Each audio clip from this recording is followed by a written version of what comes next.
Oi, esse é o Conexão.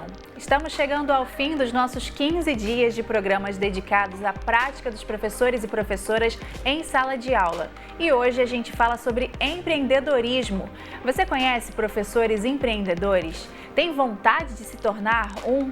Vamos falar sobre este movimento que conta com profissionais que estão nas salas de aula, mas também interagem com coletivos educacionais, públicos da internet, produzem conteúdo próprio e comercializam palestras, aulões e material para estudo específico. Inclusive, há aqueles que investem em fortalecer a formação continuada de colegas ou produzir material pedagógico e didático. A gente conversa sobre este grupo com a Mônica Albertino, que é professora e proprietária da Aventura com Literatura, e com a Renata Macedo Cabral, que é analista do Sebrae Rio.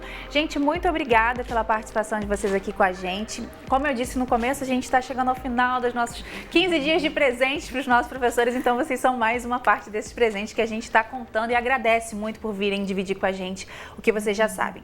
E aí, Mônica, eu queria começar te perguntando, né? Você tem uma prática aí de sala de aula, né? De um bom tempo. O que você acha que pode levar e pode ser alguns dos motivos que incentivem um professor a se tornar empreendedor? Primeiro, eu acho que é a insatisfação, né? A gente começa a pensar nos salários, começa a pensar na saúde e começa a pensar na liberdade de gerir o seu próprio tempo. Daí eu acho que ir empreender, produzir conteúdos é o que há nesse conjunto. E você acha que essa mentalidade, essa possibilidade pode tornar a carreira um pouco mais atraente? Depende. Se você reproduz só o que você já fazia em sala de aula, particularmente eu acho que é um pouco, não é muito motivador, porque você fica ali reproduzindo o que você já faz, sei lá, 10, 20, 30 anos. Mas se você pega o seu conhecimento e transforma em outra coisa, aí eu acho que é um movimento bem interessante. É tipo uma liberdade criativa, né? Isso, e com a gerência do seu tempo, com a gerência do seu conteúdo, com a gerência do seu valor de hora-aula, né? A valorização é outra. E Renata, quando a gente vê assim esses profissionais que têm uma extensa carreira e têm muito conhecimento, fazendo essa virada de chave, deve trazer uma certa atratividade para a carreira e até para a própria vida, né? Trazer uma movimentação para a vida.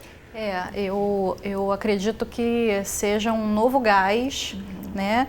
Para essas pessoas descobrirem que elas podem fazer coisas diferentes e podem, como a Mônica falou, gerenciar o seu próprio tempo, gerenciar o conhecimento e descobrir coisas que elas gostam de fazer para fazer de um modo diferente.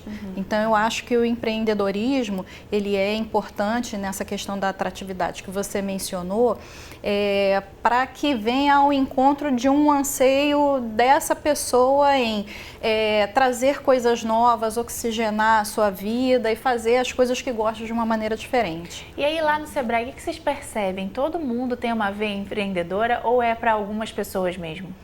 Bom, as pessoas não nascem empreendedoras, né? A gente acredita que o empreendedorismo é uma atitude que pode ser desenvolvida, né? Há pessoas, sim, que você pode pensar, mas ele já tem um dom, ele já nasceu com um jeito, né? Já leva tem um gente jeito. que fala assim, mas fulano leva jeito para isso, né? Eu acho que eu não vou conseguir e tal, mas a gente acredita que não. A gente acredita que com ferramentas, com dedicação, né? Se você quiser mesmo se tornar um empreendedor, investir num negócio próprio, por exemplo, é possível, sim, você desenvolver competências e comportamentos que vão te favorecer para essa carreira. Aí eu queria mostrar, porque a gente está vendo aqui o exemplo, né, da Mônica, mas vamos mostrar alguns exemplos durante o programa. Agora eu quero mostrar a história da Leila Adriano Ostoik. Ela é professora. Ela fez esse caminho para o empreendedorismo também. Veja só o relato que ela traz. Olá, seja bem-vindo. Meu nome é Leila Adriano Ostoik, eu sou professora e empreendedora digital. Eu encontrei no ensino à distância uma maneira de ensinar sem fronteiras e justamente fazer o que eu gosto e o que eu melhor sei fazer todos os dias da minha vida.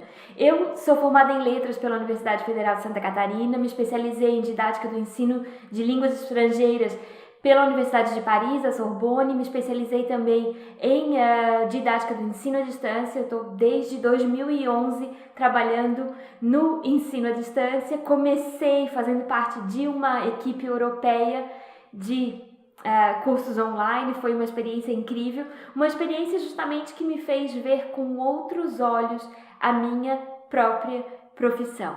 Eu consegui ver a minha profissão, meu ofício de ensinar também como uma forma de empreender e de ser bem remunerada para isso. Eu empreendo daqui do meu escritório, que também é minha biblioteca, que também é uma parte de um quarto de hóspedes, e de uma cidadezinha pequenininha, uma cidadezinha de 12 mil habitantes no sul da Alemanha. Uma cidade barroca, uma cidade lindíssima, mas que não me daria a possibilidade de ter como eu tenho agora, por exemplo, 8 mil alunos em 66 países diferentes. É claro, essa possibilidade só é possível, não é mesmo? Pelo ensino à distância. Eu sou muito contente de poder participar um pouco da vida das pessoas onde quer que elas estejam. Compartilhar com as pessoas um pouco do que eu estou aprendendo e fazer com que elas também possam ensinar sem fronteiras. Este é o meu ofício, ensinar quem quer ensinar também. A gente vê aí um exemplo, né, bem corajoso, né? Ela vai contando todo o caminho. Eu acho que requer um pouco disso, né, Mônica? Uma certa coragem. Exato. Quando eu criei o Aventura com Literatura, a ideia era essa. No Aventura é esse espírito de aprendiz, sabe? Você tem que começar de novo, você precisa se deslocar. E para empreender é preciso aprender. É um lugar completamente novo, né? Tudo diferente. E olha que eu sempre me achei muito atualizada, muito, né? Uou! E de repente eu vi, nossa, nomes, conceitos, caminhos, possibilidades infinitas. É muito interessante, mas tem que estudar, tem que conhecer, tem que se associar. E uma outra coisa, você acredita que a formação do professor, tanto nas licenciaturas quanto na pedagogia, ela apresenta isso, apresenta essa possibilidade de ser empreendedor? Não. Porque o professor, dentro dessa formação, ele é motivado a reproduzir conteúdos. E, na verdade, o século XXI, ele está para produzir conteúdos, né? A gente transforma esse conteúdo em outras coisas o tempo todo, mas o professor de educação básica, que é o que eu reconheço, ele tem muita dificuldade de se perceber como produtor de conteúdo. E eu acho que esse é o pulo do gato, quando ele se perceber que ele pode pegar as coisas e transformar em outras, aí a educação vai ter uma virada de 360. Renata, quais são as características que uma pessoa tem que mostram que ela pode levar esse jeito, que ela pode se desenvolver enquanto empreendedora? Bom, no início da fala da Mônica, ela falou de uma insatisfação, né? Então, assim, acredito que um primeiro movimento seja uma vontade muito firme de superar essa insatisfação com o status quo, né, da sua vida. Tem outras características também, como, por exemplo, assumir riscos de forma controlada, é óbvio, né? Dá para você aprender a assumir riscos de forma controlada, buscar a rede de contatos, porque ninguém faz nada sozinho, né? É preciso que você tenha, se você não tem, que você busque, né, uma rede de contatos interessante para te ajudar a caminhar nessa nova iniciativa que você está se propondo. Aí tem uns pontos que algumas pessoas comentam, né, que são assim, algumas verdades quando você pensa em empreender. Eu queria comentar com você. Para se tornar um professor empreendedor, uma pessoa empreendedora, é preciso contar com mentoria? Bem, a mentoria, ela é uma ferramenta bastante interessante, no sentido de que você encontra no mentor alguém que já tem uma experiência no segmento que você quer empreender, uma pessoa que pode te orientar e até evitar que você cometa alguns erros nesse caminhar que ele já superou, enfim, que ele já cometeu e que é generoso o suficiente para não te deixar cometer. Evitar, né? Bacana, então. E aí eu queria comentar com a Mônica. nesse momento, a gente está vendo até a sua conta na rede social, né, no Instagram, o Aventura, ele trouxe quais tipos de desafios, assim, no primeiro momento? No primeiro momento, documentos. Documentos, contabilidades, coisas que na CLT, quando você tem uma carteira assinada, tem uma empresa que faz para você, de repente eu estava me preocupando com coisas que eu nunca imaginei. Nem sabe, né? Impostos, contador, isso para mim foi um grande desafio inicial. Depois a questão do marketing branding, né? Que é como é que a gente produzir essa marca. Que é isso aqui, né? E isso foi um desafio, assim. Produzir esse conteúdo? Produzir esse conteúdo, me associar aqui.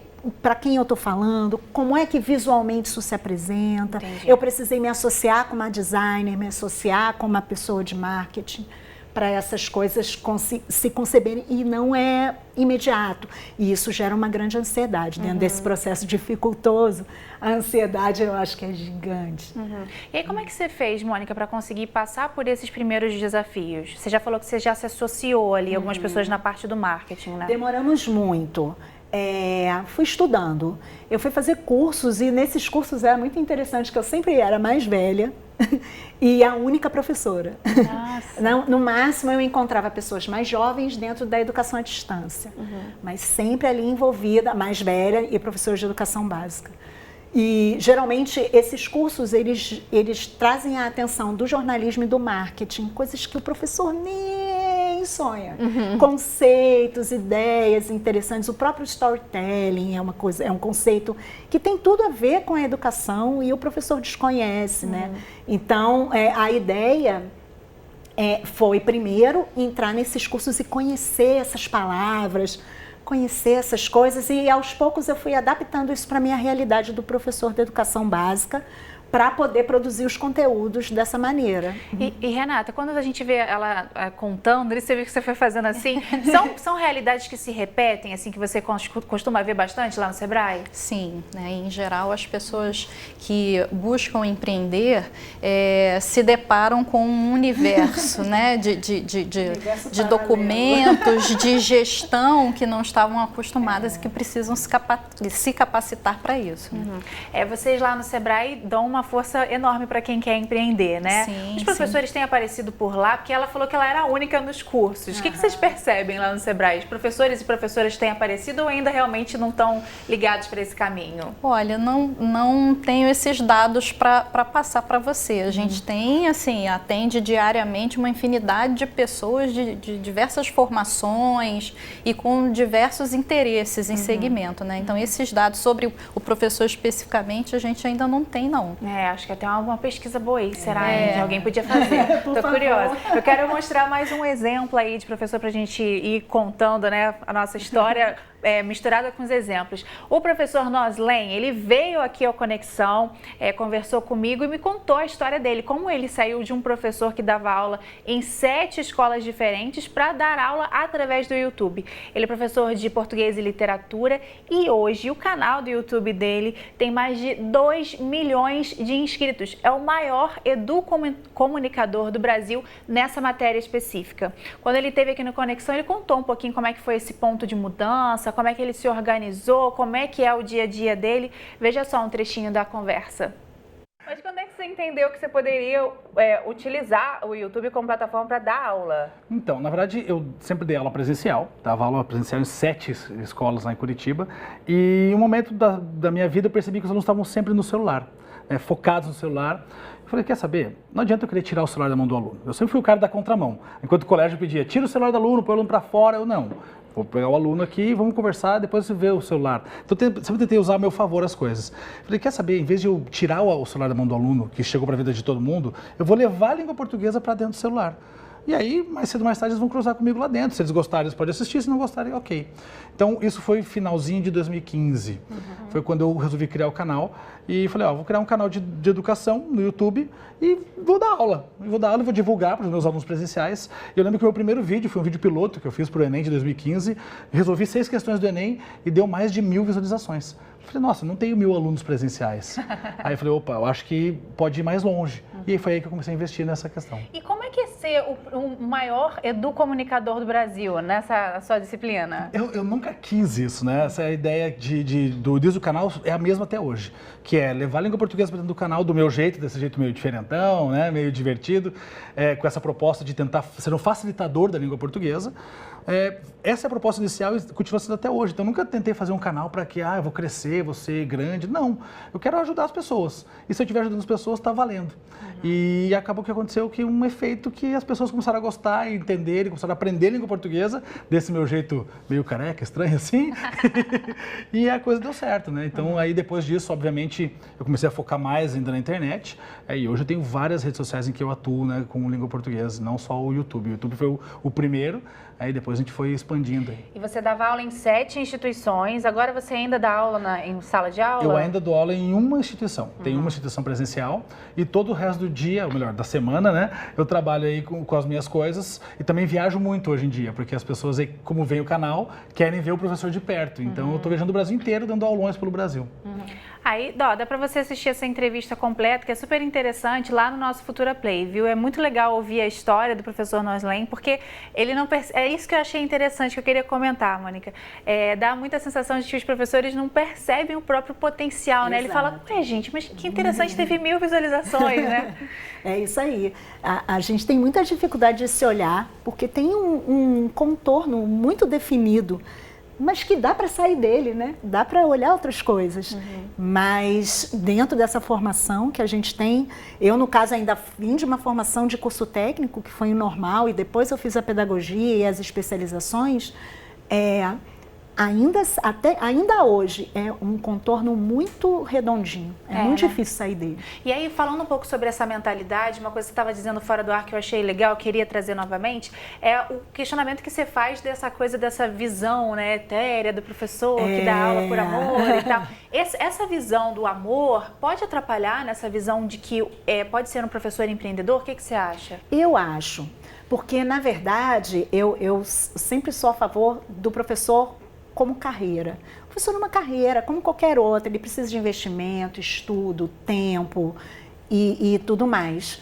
E dá para fazer isso com amor, com muito amor, porque se não for com amor também a gente não funciona. Mas por amor, não. Por amor, eu acho que dá margem aí para uma série de abusos, sobrecarga horária, muito trabalho em excesso, a saúde compromete, a família, enfim. A gente abre mão de um monte de coisas por amor nesse contexto. Então, eu acho que falta ao professor se olhar como um profissional com carreira. E aí, o que você acha, Renata? Existe essa possibilidade, assim, existe mercado para quem é esse professor que está se enxergando, que está trabalhando com amor, não por amor, e quer se tornar empreendedor? O que você percebe? Bem, um fato que eu observei nessa matéria do professor, né, é que ele achou um propósito. E ele não abriu, né, essa frente pensando em ganhar dinheiro e ser o mais famoso, mas porque ele queria ajudar as pessoas, né?